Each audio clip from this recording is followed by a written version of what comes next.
Today's episode is something different from usual.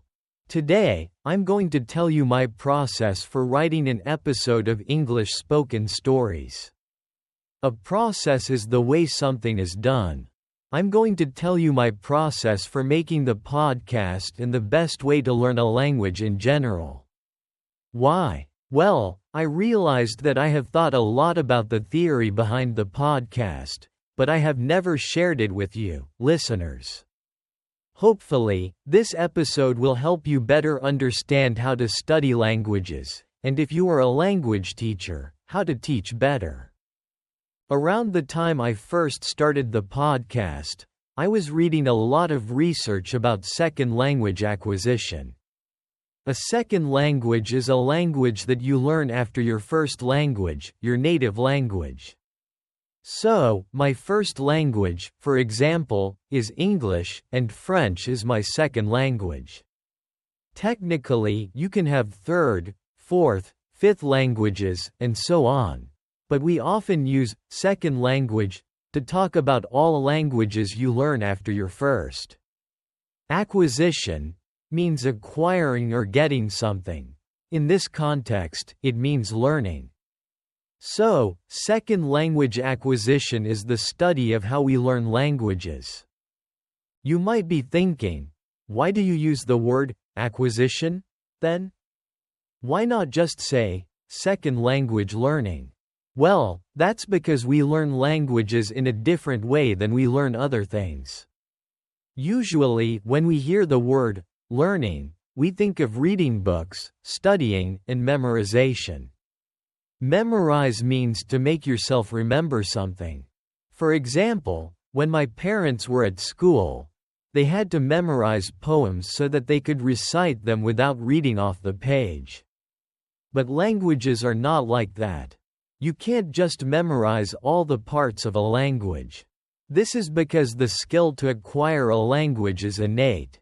When something is innate, it means we have it from birth. We aren't born speaking a language, but everyone is born able to acquire one. So, we know that language acquisition is an innate process. We listen to the language around us, people communicate with us, and so we acquire our first language.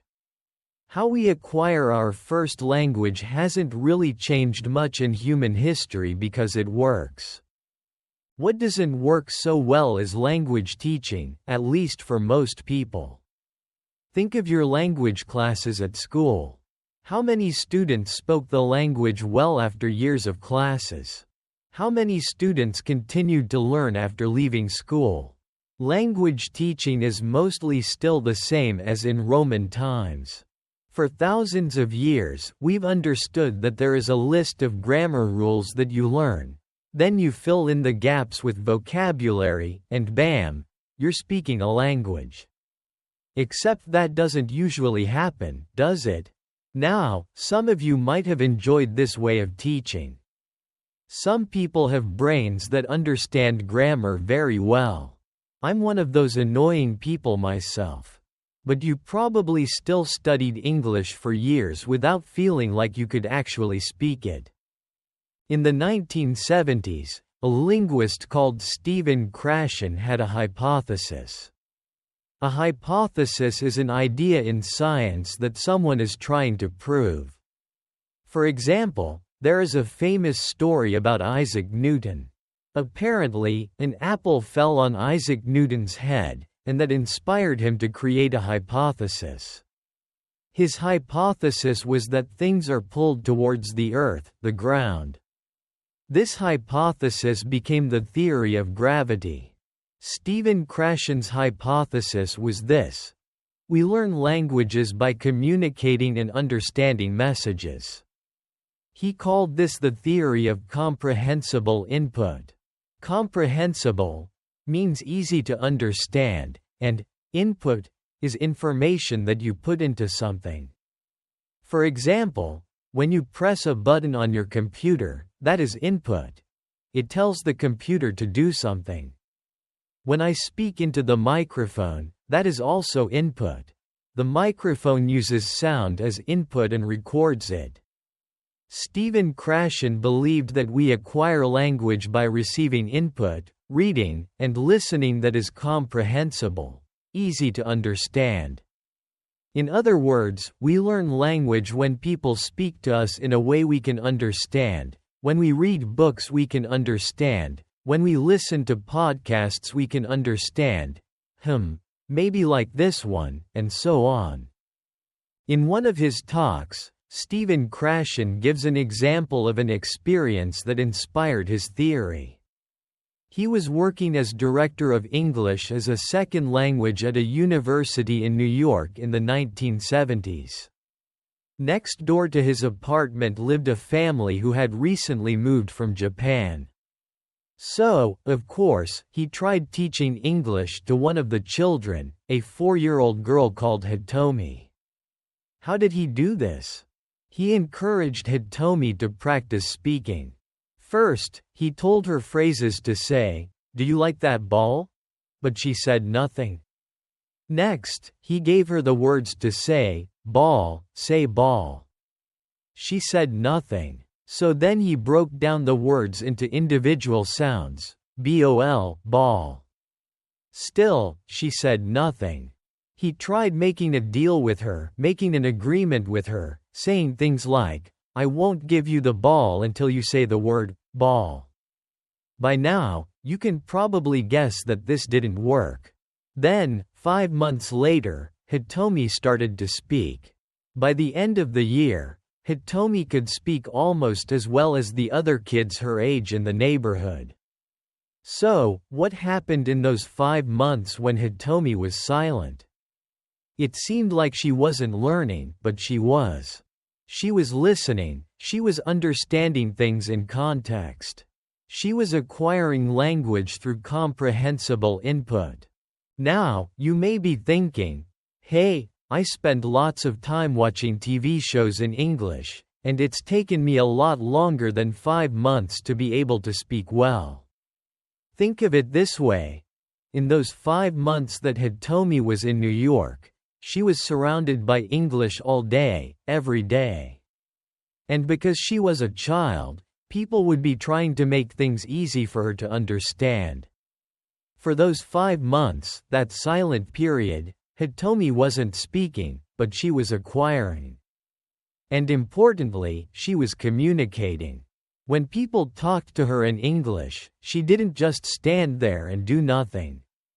She told people when she understood and when she didn't, and she could answer simple questions how. The same way we all do as children, by making facial expressions like smiling or looking confused, and using body language. When she was ready, she spoke, and her speaking improved very, very quickly. Since Krashen published his theory in the 1970s, many other researchers have criticized him. Researchers are scientists who do research, who create and test new hypotheses. In science, researchers often criticize each other. They say that someone else's theory is wrong, that the answer is different. And many researchers in second language acquisition have criticized Krashen's idea of comprehensible input. However, almost all second language acquisition researchers basically agree with Krashen. Often, they call comprehensible input something different, or they consider it part of a wider idea, for example, implicit versus explicit learning. And there is a lot of research that supports Krashen's theory. In 2021, 2 researchers, Karen Lichtman and Bill Van Patten, said that comprehensible input is not a hypothesis, it is a fact, and I agree. While teaching, I've seen so many students who hate learning languages, who find it scary, who have spent years studying vocabulary lists but still feel uncomfortable speaking to a native speaker. On the other hand, when I taught them using comprehensible input, stories, games, conversations, and so on, they started to change. They grew more confident, and they began to use the language without thinking about it. So, when I started English spoken stories, I used Krashen's theory to guide me. As I said earlier, other researchers have added ideas to Krashen's work, and there is lots of important research on second language acquisition that has happened since the 1970s. However, Krashen's theory is a great introduction to this topic, and I think it is the clearest way to talk about these ideas. If I was teaching this as a class in university, I would talk more about other researchers, but this really is an introduction to the topic. If you are interested and want to learn more, I've put more and more videos on my channel, English Spoken Stories. Today's episode is quite scientific, so if you are finding it hard to follow, make sure to take lots of breaks. In fact, why not take a break now?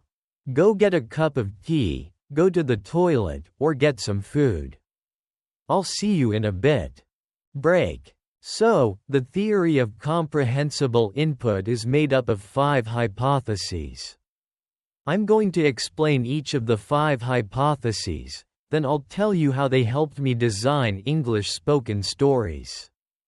The first hypothesis is the input hypothesis. The input hypothesis states, state is just a formal way of saying, says, that people learn language when they understand input that is slightly above their current level. You might remember in a previous episode 1 did. Why you must read English. I talked about reading books where you understand 98% of the words on the page. This is an example of the input hypothesis used practically. We learn best when we understand almost all of the text or audio, but there is a small part that is new.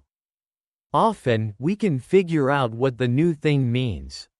We can understand or guess what the new thing means because of the context around it. The input hypothesis is often written as I+1. This is a mathematical way of understanding it. I means interlanguage, the form of language that the learner has acquired so far, and +1 is the new information that is being added. If you add too many new elements, for example, you read a book where you only understand 50% of the words on the page, you will get tired and confused quickly, and you won't learn as well. So, it's I+1, not I+2. Many researchers criticize this hypothesis and say that this is unclear. What is I, and what is 1? However, all popular theories of second language acquisition since the 1970s have agreed with this idea in general. They disagree about what happens in the brain after the comprehensible input, but they agree that it is necessary. Another important thing to add is that input needs to be comprehensible, but it also needs to be communicative. Remember the example of Hitomi earlier? Hitomi was surrounded by children and adults who wanted to communicate with her. She was not learning English from a teacher who only talked about grammar. For language to be acquired, there needs to be communication in the classroom, and for communication to work, there needs to be a goal. That's why I teach using stories. Creating stories and telling stories has a clear communicative goal. Often, that goal is just having fun. Examples of other communicative goals are learning more about the students in the class, discussing serious issues, or working on a project together. If you're learning by yourself, you might think that reading books and listening to podcasts isn't communication, but it is. I'm communicating a message with my stories, and when you read them, you are thinking about what they mean and whether you like them. That is an important form of communication. The second hypothesis is the acquisition learning hypothesis. I talked earlier about the difference between acquisition and learning. Basically, learning is a conscious process. Conscious means you know when you are doing it, and acquisition is a subconscious process. When something is subconscious, you don't realize it's happening. So, learning might be studying grammar rules, and acquisition might be understanding the meaning of the word ball by meeting it in lots of different contexts. The acquisition learning hypothesis states that we only improve our language skills through acquisition. Of course, this is controversial. When something is controversial, many people argue about whether it is true or not. Why is it controversial to say that we only improve our language skills through acquisition? Well, it depends on what you think language is. Is language a list of grammar rules and vocabulary like you see in textbooks? That is the traditional way of understanding language, and if you think language is just a list of rules, then it is better to teach the rules even when you are using comprehensible input as well. But there is plenty of research that shows that language is a lot more abstract than this. When something is abstract, it means that it is not simple and clear. For example, abstract paintings can be very beautiful, but when you look at an abstract painting, it is usually very hard to tell what it is. Is that a person, a field, a cow, or just a bunch of colors? It's too abstract to understand. Researchers such as Bill Van Patten say that the language we have inside our brains is very abstract. It's quite difficult to test abstract knowledge scientifically, but it is possible. I won't get into the details because it's quite complicated, but there are ways to test for subconscious knowledge of a language. And now we can even use machines that look at people's brains while they use language. In my own experience, I can usually tell when a student has mainly used conscious learning instead of subconscious acquisition. In the past, I have had students who learned through an app like Duolingo, which mainly uses conscious learning. Often, they didn't really listen to what I said and understood very little. Then, when they wanted to speak, they looked in the air, said, and spent a long time trying to find the right word. It was like their brain had put the words in a box of facts and not in the box of language. Stephen Krashen's third hypothesis is the monitor hypothesis. The idea is that we have a monitor mechanism that helps us listen to and change the language we use. For example, when you write a document, you use your monitor to check grammar and spelling. When you speak in front of an audience, you use your monitor to make sure you are saying the right words. The monitor is the little voice inside our heads that helps us speak and write better. The monitor hypothesis states that consciously learned language can only be used to monitor our output, our speaking and writing, after we've already said or written it. But the original speech and writing come only from our subconsciously acquired language. Think of it this way. Maybe you find the present perfect tense really hard in English. I know a lot of learners do. So, you study all the rules, learn how to form the tense, and understand when to use it. But often you say something and only realize afterward that you should have used the present perfect tense, or you know when to use the tense but form it incorrectly. These are examples of using your monitor. Until you get enough input in English, until you read and listen enough in English, you won't be able to naturally use the present perfect tense because you have only learned it, not acquired it. This idea is hard for many people to understand. What it means is if there's one area of grammar that you find really hard, you should not go and study the rules. Instead, you should keep reading and listening to things that are at the right level, the I+1 level for you, and then you will acquire it without realizing it. When you learn a language in the classroom, there is a lot of focus on speaking and writing correctly. So, you learn to have your monitor on all the time.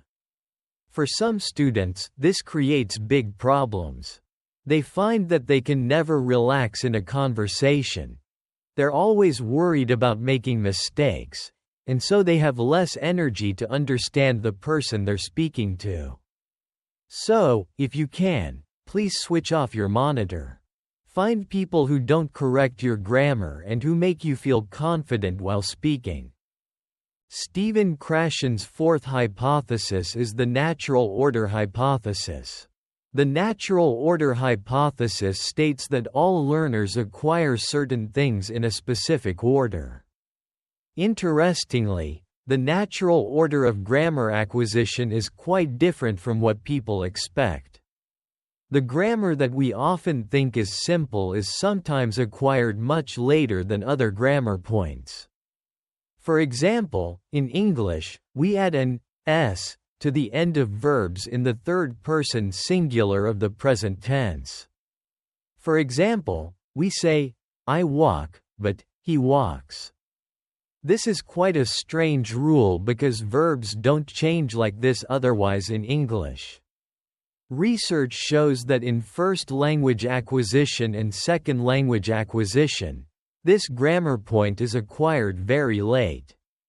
However, most English teachers think this is a simple rule, so they spend lots of time teaching it and correcting students' mistakes at an early level.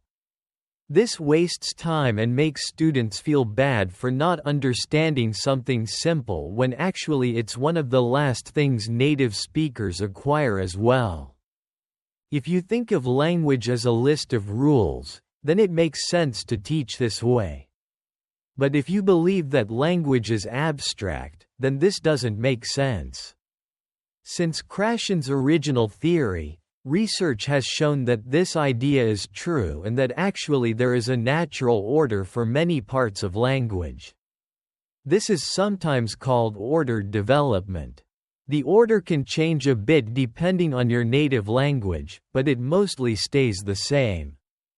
Finally, Stephen Krashen's fifth hypothesis is the affective filter hypothesis. Affective, with an A, means related to feelings or emotions. A filter is something that you use to keep some things out but let some things in. For example, you might use an air filter to keep things in the air like oxygen. Oxygen is very important for us to live, but to take out things like dead skin and pollen, which make the quality of the air worse. The affective filter hypothesis states that when a learner has negative emotions, such as anxiety, nervousness, or boredom, these negative emotions create a filter that makes acquiring language harder. If you're having fun while learning English and you feel relaxed, you're going to understand a lot more of the language. But if you're bored, hungry, or scared that you'll say something wrong, you'll understand less language. Those negative emotions create a filter that stops the language from coming in. Therefore, it is very important for language classes and language resources to create positive feelings. Correcting students for making mistakes, in my experience, mainly creates negative emotions, and over time, students can build up a strong affective filter. I've had students who are so nervous that as soon as they don't understand one word, they panic, they get anxious, and then they cannot understand anything. These are the 5 hypotheses that make up Stephen Krashen's theory of comprehensible input. I'll just remind you of what they are, then we'll take a break, and when we come back, I'll explain how I use them to make English spoken stories. The 5 hypotheses are: the input hypothesis. We acquire language best when it is just a bit above our current level, or I+1. The acquisition learning hypothesis. Subconsciously acquired language and consciously learned language are separate, and improvement comes only from acquisition. The monitor hypothesis. Consciously learned language can only be used to monitor our output, our speaking and writing, and not to actually speak and write. The natural order hypothesis. All learners acquire language in a certain order. The effective filter hypothesis.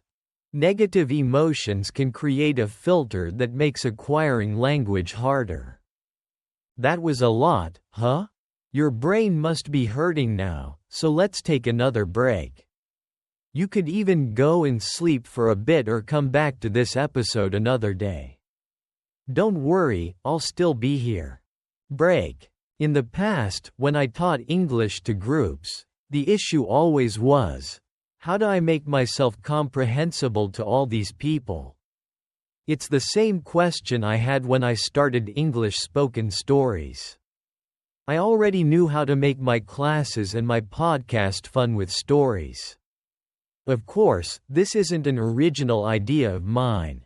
There is a language teaching method called TPRS, Teaching Proficiency Through Reading and Storytelling, which uses storytelling and theater to teach languages.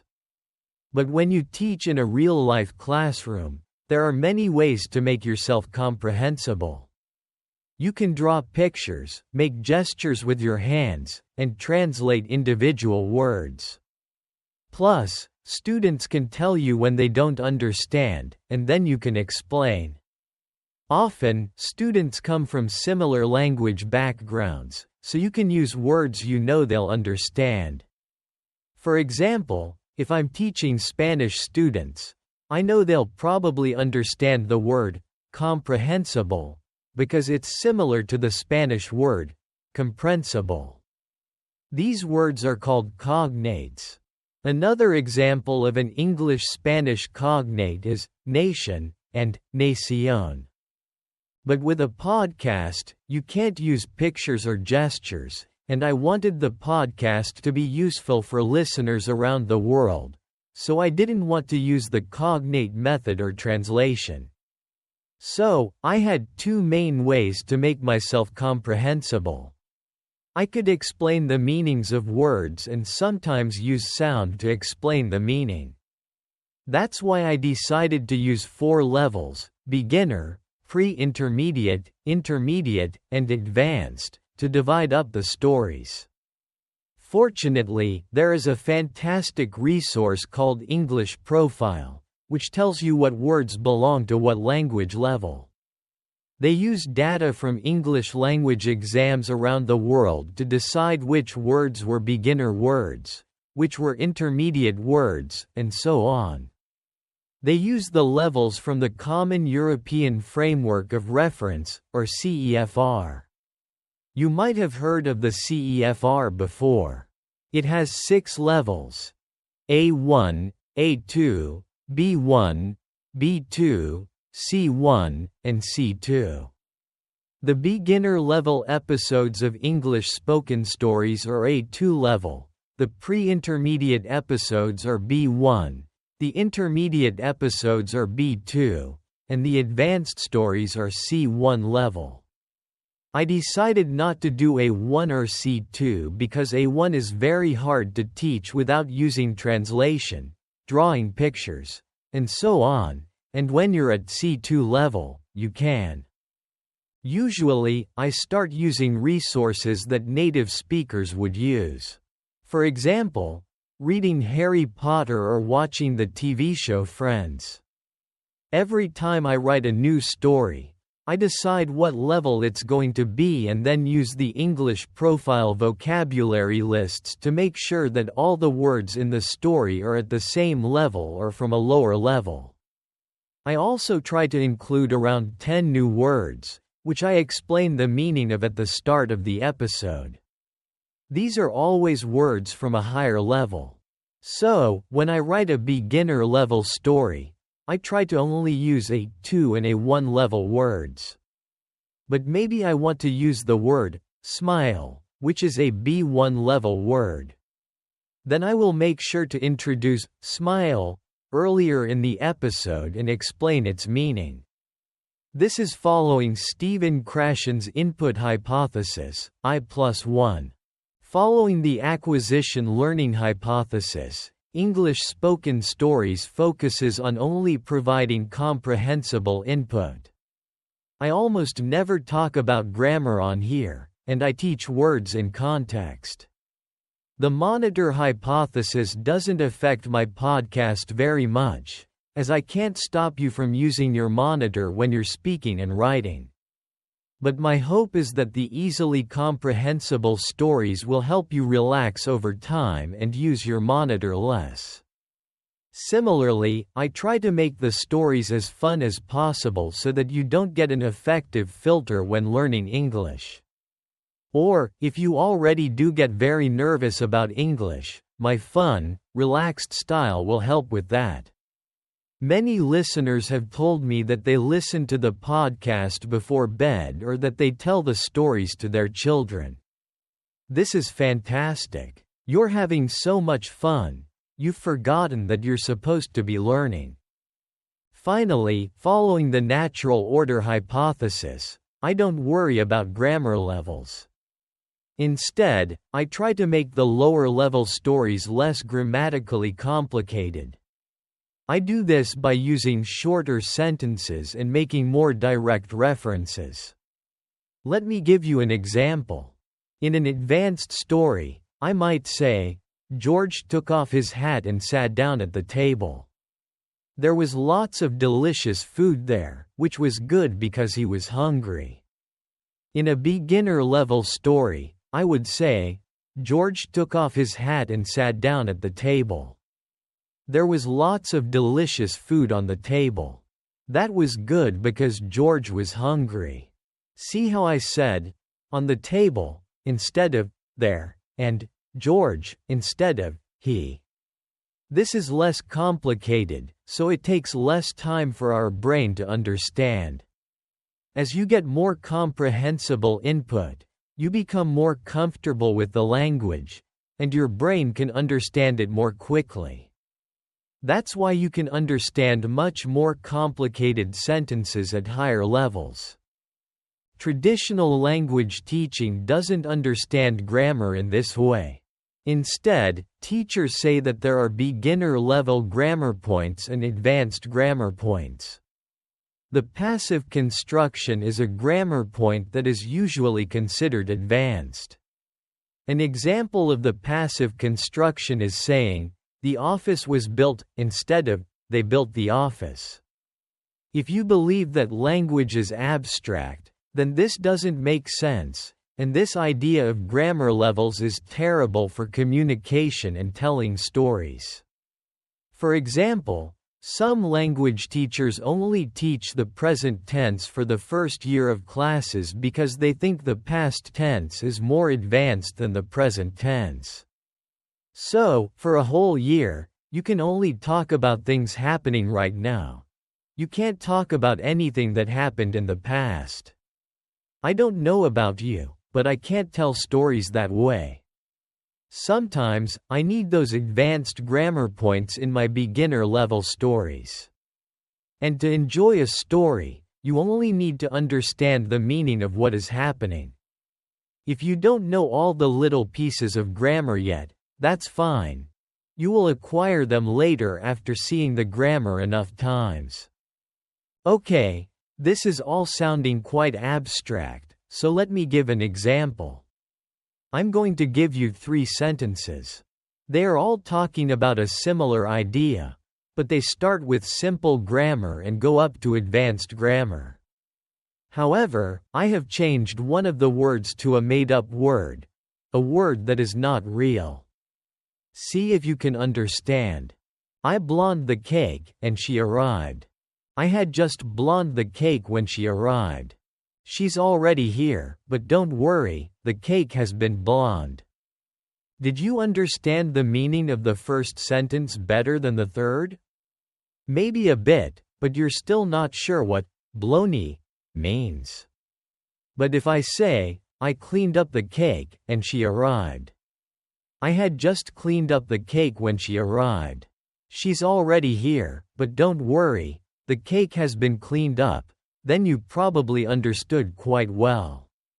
It doesn't matter that I used higher-level grammar in the second and third sentences. You probably understood those sentences a lot better than the baloney ones. So, that's why I focus on teaching words and not grammar points.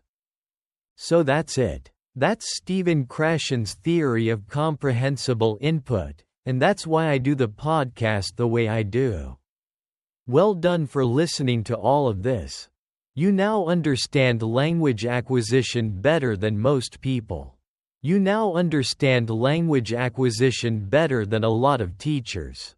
Now, when you want to improve your English or pick up another language, you can have more fun and acquire language much faster. And if you're a teacher, hopefully, this has given you lots to think about. If you're thinking, this is all great, but where can I find good comprehensible resources for learning languages? I recommend you go to my channel, English Spoken Stories, and watch all of the videos. You will learn more and more. When you go to my channel, you get a free video with my top 10 language learning tips, and I'll upload every time there's a new episode of the podcast. You can even watch and download from my channel, English Spoken Stories.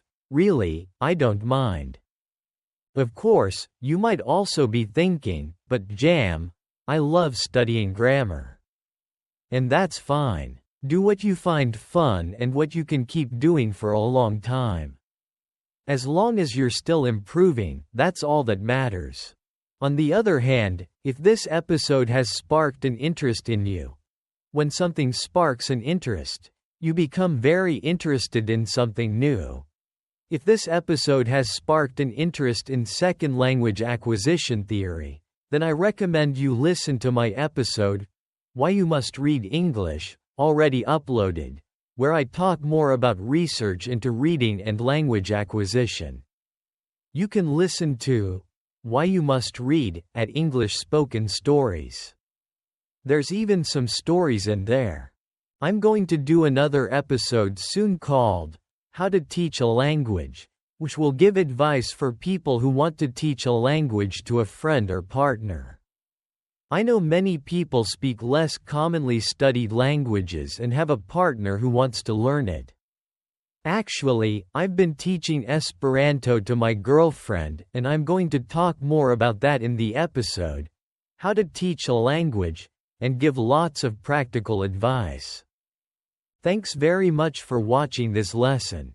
Don't forget to hit the like button if you enjoyed this one, share it too, and also subscribe if you have not already. Thanks very much for watching this video, and I will see you again soon.